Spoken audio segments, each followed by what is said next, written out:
Sige po.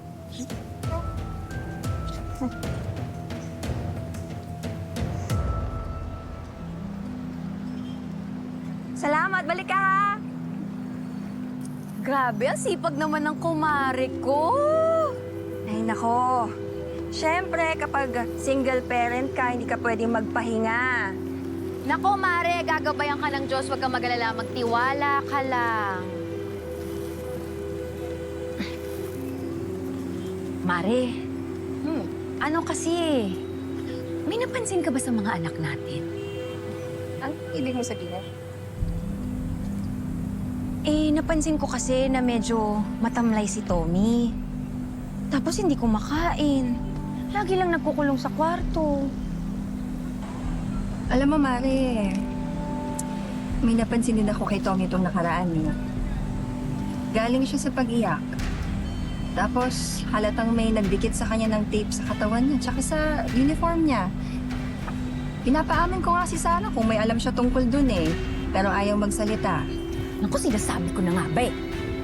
Ito talagang kagagawa ng teacher Criselda na yan eh. Hindi ba yun yung balibalita? Mabigat daw yung kamay niya. Oo, Mare, wag naman sana. Teacher pa naman siya naturingan. Oras na malaman ko na may ginagawa siya sa mga anak natin. Ako, kahit teacher pa siya, mananagot talaga siya sa akin. Mare, maghinahon ka, huminahon ka, relax ka lang. Alam mo, ang mabuti nating gawin, humanap tayo ng ebidensya. Na talaga sinasaktan niya yung mga estudyante. Mahirap lumaban kapag wala tayong bala. Ako ba pinag-uusapan yung dalawa? Oras na malaman ko na may ginagawa siya sa mga anak natin. Ako, kahit teacher pa siya, mananagot talaga siya sa akin. Mare, maghinahon ka, huminahon ka, relax ka lang. Alam mo, ang mabuti nating gawin, humanap tayo ng ebidensya. Na talaga sinasaktan niya yung mga estudyante. Mahirap lumaban kapag wala tayong bala. Ako ba pinag-uusapan yung dalawa? Mga chismosa kayo? Kung wala kayong magawa sa buhay nyo, pag-usapan nyo kung paano kayo uunlad. Hindi yung buhay na may buhay ang pinakikialaman nyo. Mga mal-edukado. Kaya hindi umaasenso ang Pilipinas eh. Dahil sa mga taong katulad nyo. Grabe naman po, ang sakit niyo naman po magsalita. Nagtatrabaho po kami ng matino dito. Trabaho? Hindi ako bingi. Narinig ko. Pinagchichismisan nyo ako at sinisiraan pa. Totoo naman kasi. Totoo naman po. Sinasaktan mo yung mga bata. Anong ginawa mo kay Tommy? Anong ginawa kay Tommy? Bakit? May preba ka? Wala. Pero oras po na malaman ko na may ginagawa kayo sa anak ko. Irereklamo ko po kayo. Tumigil ka, ha? Wala kayong ebidensya. Tumahimik kayo! Ma'am, grabe naman po kayo, pati paninda ko sisirain nyo. Bayaran nyo po yan. Irereklamo ka talaga namin! Irereklamo? Sige, para tingin natin to sa korte. Ako, may pambayad ako ng abogado. Kayo, at tandaan nyo to, ha? Yung kasalanang ibinibintang niyo sa akin, siguraduhin nyo na may ebidensya kayo. Kasi, baka magmukha lang kayong tanga. Visit?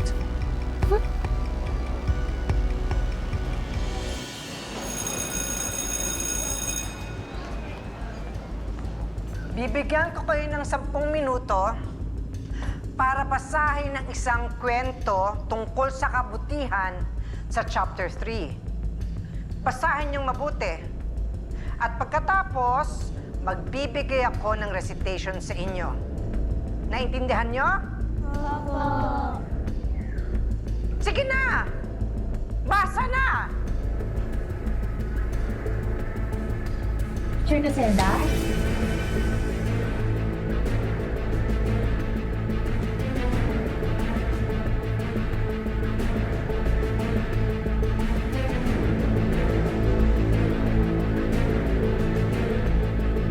Uy, Sarah, ano handa mo mamaya sa birthday mo? Ay, punta ka ha, may lumpia at pansit, kaso walang cake. Uy, pero masarap kaya magluto si Mama. Yay, mapaparami ang kain ko nito. Walang cake? Anong klaseng birthday party yan? Palibasa, yan lang nakayanan ng nanay mo. Kahit walang handa at walang cake, mahal na mahal pa rin ako ng nanay ko. At yung mga tunay kong kaibigan, kasama ko pa rin sila. Eh di magsama kayo ng mga kaibigan mong poor. Alam mo, Pia, invited ka pa rin. Kahit lagi mo ako inaaway. Bahala ka nga dyan. Never akong pupunta. Quiet! Sino maingay dito, ha? Kayong dalawa ulit? Ha? Teacher, Ikaw, Sarah. Ikaw ang pasimuno dito, no? teacher, ano po kasi... Ano? Sino maingay dito, ha? Kayong dalawa ulit? Ha? Teacher, Ikaw, Sarah. Ikaw ang pasimuno dito, no? teacher, ano po kasi... Ano? Magdadahilan ka pa? Pasaway ka eh. Halika dito. Halika! Halika! Halika! Diyan ka! Ilang beses ko nang sinabi sa inyo na ayoko sa classroom ko ang maingay. Di ba? Hindi mo natatandaan yon? Eto, sige. Ito ang gagawin ko sa mga bata na mahuhuli kong maingay sa classroom ko. Kamay! Teacher Griselda, wag po! Wala pong kasalanan si Sarah! Tumigil ka! Kakampihan mo pa tong kaibigan mo? Ano, gusto mo? Itali kita ulit? Wag po! Teacher Griselda, tama na po! Tahimik! Ano? Magkakampihan pa kayong lahat? Sige! Magkampihan kayo para lahat kayo damay! Teacher Griselda! Diyan ka! Tumayo ka lang dyan! Walang lalabas dito, ha? Dahil lahat kayo, tatalian ko ang mga kamay nyo! Kakampi-kampi pa kayo, ha? Mga peste kayo? Ha? Ang titigas ng ulo nyo! Huwag kang kikilos dyan, ha? Tumayo ka lang dyan! Ayan! Para magtanda kayong lahat! Para hindi nyo gagayahin yan! Si Sarah! Tumayo ka lang dyan, ha? Basa!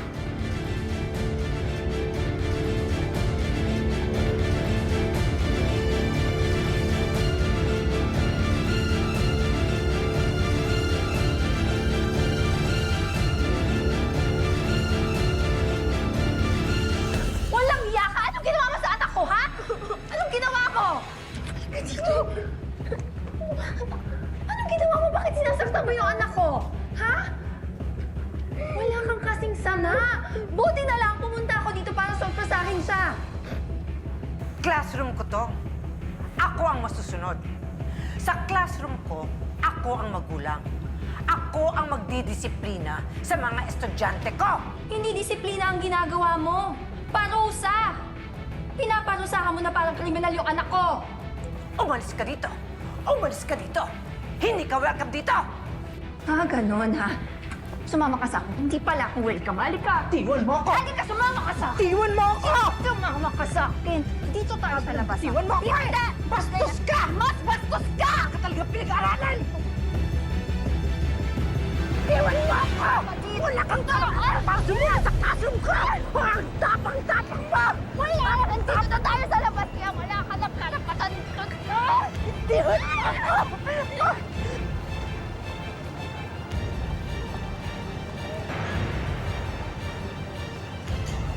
Langya! Nakakatuya! Langya ka talaga!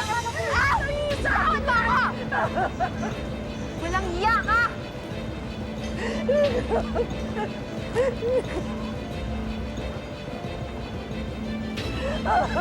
Mrs. Solis, naiintindihan ko ang galit mo.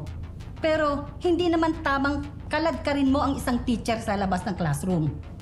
Madam Principal, pasensya na po kayo. Alam ko naman po na mahalaga ang ginagampanan ng mga guro sa paghubog ng kabataan. Alam ko kung mali ako.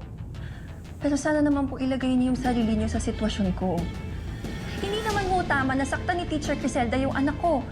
Mrs., nakikiusap ako. Huwag na nating palakihin pa itong gulo.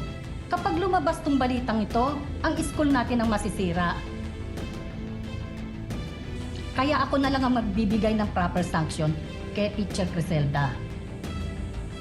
She is going to be suspended at walang sweldo. At ire-recommend ko rin na magpa-counseling siya para hindi na maulit ang insidenteng ito. Leona, ako? Isususpend mo? I am your mentor. At ninang mo ako.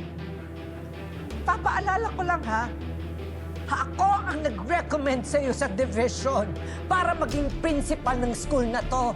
Tapos, ito ang susukli mo sa akin?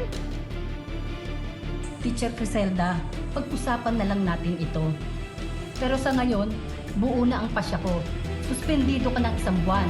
Walang sweldo.